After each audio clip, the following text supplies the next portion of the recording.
Mani sauc Lāsma. Pie Vladislavas mācos apmēram jau 2 gadus. Ieteica man darba biedrene griezties pie viņa. Vladislava labās īpašības, es teiktu, ka man patīk, ka viņš ir mērķtiecīgs, prasīgs, kas nevienmēr visiem patīk, bet mani tas pilnīgi apmierina. Un ļoti svarīga īpašība ir pacietība.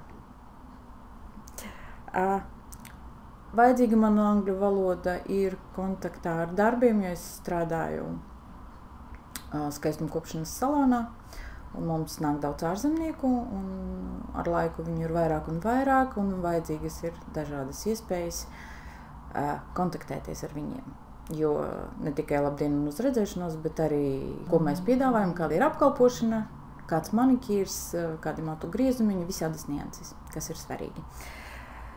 Patīk man ne tikai grāmata, ne tikai savs materiāls, ne tikai savsa gramatika, bet tulkojumi, un arī tulkojumi, kas ir tā kā interesanti man, un arī tieši iespējas no dzīves, kontaktējoties darbā. Kādas var būt iespējas, kādas var būt variācijas, kādi jautājumi, kādas atbildes.